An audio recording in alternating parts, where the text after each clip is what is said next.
अस्सलाम वालेकुम व्यूअर्स, मैं हूं शाकिर सोलंकी।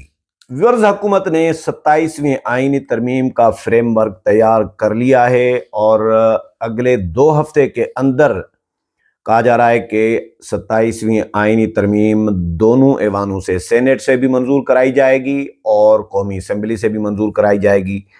लेकिन इम्कान यह है कि आज सेनेट में शायद ये पेश की जाएगी और इसके बाद ये फिर कमेटी को चली जाएगी। कायमा कमेटी जो वजारत कानून की है उसके पास चली जाएगी, उसमें डिस्कशन होगी, डिबेट होगी और इसमें जो तजावीज़ शामिल होंगी उनका जायज़ा लिया जाएगा।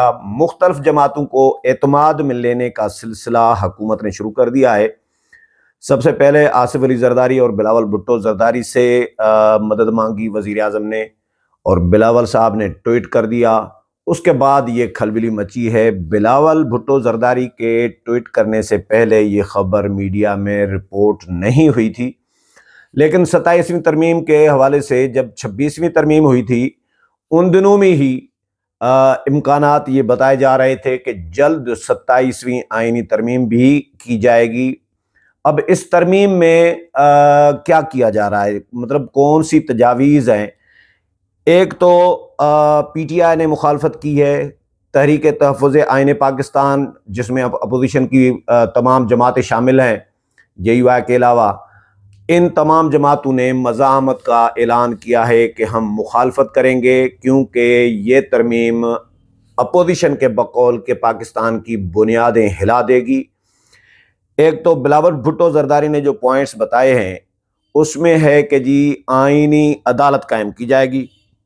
अभी तो आईनी बेंच है ना, इसको आईनी अदालत में तब्दील किया जाएगा और परमानेंट आईनी अदालत एक होगी।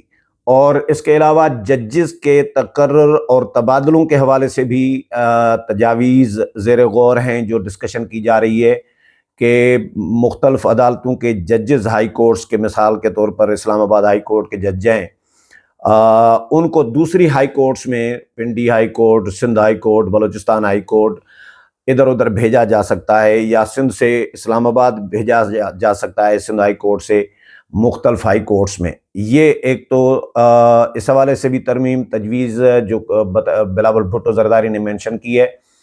इसके अलावा जो छोटी अदालतें हैं उनके हवाले से भी इंतज़ामी कुछ इसमें तजावीज़ हैं। एनएफसी के हवाले से बिलावल भुट्टो जरदारी ने एक इशारा दिया है कि एनएफसी अवार्ड के हवाले से भी तरमीम की जा रही है कि एनएफसी को आइन में तहफ़्फ़ुज़ हासिल है। 18वीं तरमीम के तहत जो एनएफसी नया दिया गया था तो उसमें यह कहा गया था कि सूबों का हिस्सा बढ़ाया तो जा सकता है लेकिन कम नहीं किया जा सकता। तो ये तरमीम कहा जा रहा है कि ये ख़त्म की जा रही है और अभी तो फ़िलहाल इनिशियल है, कंफर्म चीज़ें 100% नहीं कही जा सकती। अभी डिस्कशन चल रही है, डिबेट चल रही है, मुख्तलिफ तजावीज़ हैं जिन पर सियासी जमातें आपस में गुफ्तगू कर रही हैं और स्पेशली नून लीग और पीपल्स पार्टी जो बड़ी जमातें हैं। ये नून लीग को पहले भी नून लीग ने ये कहा था, हसन इकबाल ने भी बयान दिया था, मुख्तलिफ वज़रा इस पर बयानबाजी कर चुके हैं कि भाई सूबों को ज़्यादा हिस्सा जा रहा है एनएफसी के तहत, जबकि वफाक ज़्यादा मामलात वफाक संभाल रहा होता है तो वफाक को सूबों से ज़्यादा हिस्सा मिलना चाहिए। ये इन्होंने पहले भी कहा था। इस पर पीपल्स पार्टी ने फिर एहतजाज भी किया था। रज़ा रब्बानी, बिलावल भुट्टो जरदारी, पीपल्स पार्टी के मुख्तलिफ वज़रा ये खुद ये बात कर चुके थे कि भाई हम नहीं करने देंगे। हमने 18वीं तरमीम के तहत आइन बहाल किया और अब इसको 18वीं तरमीम को रोल बैक करने नहीं देंगे। ये कहा जा रहा है कि 18वीं तरमीम को ये रोल बैक करना है, लेकिन फैसल वाडा का आज बयान था कि भाई ये जो तसव्वुर दिया जा रहा है कि 18वीं तरमीम को रोल बैक किया जाएगा, ऐसी कोई बात नहीं है। आर्टिकल 243 जिसके तहत आर्मी चीफ की तकर्रुरी होती है उसके हवाले से भी कहा जा रहा है कि तरमीम शामिल है।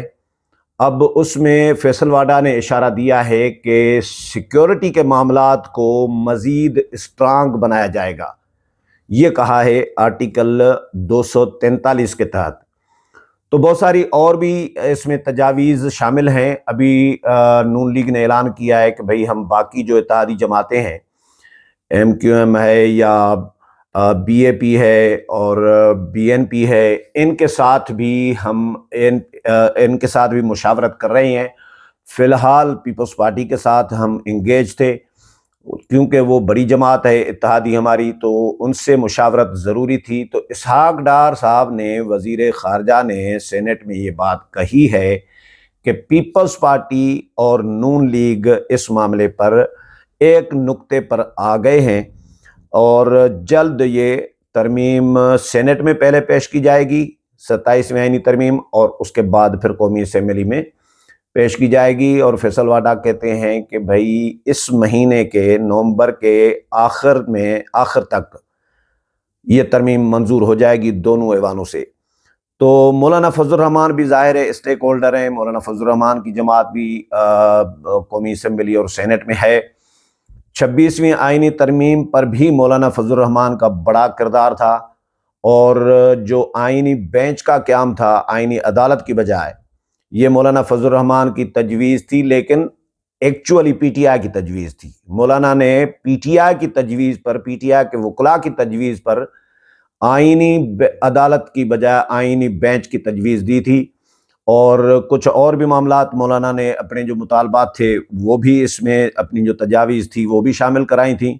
تو متفقہ ایک تقریباً ہو گئی تھی، اور پی ٹی آئی نے بھی سب جماعتوں نے حمایت کی تھی اس کی۔ اس کے بعد پھر پی ٹی آئی نے اس کی مخالفت کی تھی 26ویں آئینی ترمیم کی، کہ بھئی ایک تو ریزرویشن اپوزیشن کو یہ ہے کہ عدلیہ کو بے اختیار کیا جا رہا ہے، عدلیہ میں پسند ناپسند کے ججز لائے جائیں گے، جن کے ججز کے فیصلے اچھے نہیں لگیں گے، وارہ نہیں کھائیں گے، ان ججز کو ہٹا دیا جائے گا، تبدیل کیا جائے گا، دوسری عدالتوں میں بھیجا جائے گا، ان کی جگہ پر نئے ججز لائے جائیں گے۔ تو یہ ریزرویشن ہے، لیکن سپریم کورٹ ظاہر ہے بڑا ادارہ ہے انصاف کا، تو سپریم کورٹ خود جو 26ویں آئینی ترمیم ہے اس کو قبول کر چکا ہے۔ اسی کے تحت ہی یہ آئینی بینچ جو قائم کیا ہوا ہے، جو سماعتیں کر رہا ہے، پتہ نہیں کتنے متعدد درجنوں فیصلے دے چکا ہے، تو یہ فیصلے دے رہا ہے، آئینی بینچ کام کر رہا ہے، تو اسی 26ویں آئینی ترمیم کے تحت کر رہا ہے، تو لہذا ترمیم کو قبول کر لیا گیا ہے، اور عدالت میں چیلنج بھی ہوئی ظاہر ہے۔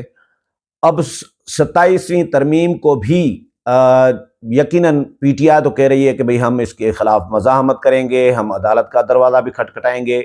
محمود خان اچکزئی، اسد قیصر اور مصطفیٰ نواز کھوکھر، انہوں نے تحریک تحفظ آئین پاکستان کا جو ہنگامی اجلاس ہے اس کے بعد میڈیا ٹاک بھی کی ہے، اور انہوں نے کہا ہے کہ بھئی عمران خان کے ساتھ ہماری اگر ملاقات ہو جاتی ہے، وہاں سے ہمیں جو حکم ملے گا، اس کے بعد پھر ہم تحریک تحفظ آئین پاکستان کے ساتھ جو ہے مشاورت کر کے اپنا جو لائحہ عمل ہے وہ دیں گے، لیکن ہم مخالفت کریں گے، کیونکہ یہ عدلیہ کو کمزور کیا جا رہا ہے اور صوبوں کو کمزور کیا جا رہا ہے۔ اس پر اپوزیشن جماعتوں کو ریزرویشن ہے۔ اب دیکھتے ہیں نون لیگ اپنی اتحادی جماعتوں کو کب تک راضی کرتی ہے، اعتماد میں لیتی ہے، اور اپوزیشن کو کس طرح اعتماد میں لیتی ہے۔ اس حوالے سے جو بھی مزید اپڈیٹ آتی رہے گی وہ بھی آپ کے ساتھ شیئر کروں گا۔ اگلے پروگرام میں پھر ملاقات ہوگی، تب تک اجازت چاہتا ہوں، اللہ حافظ۔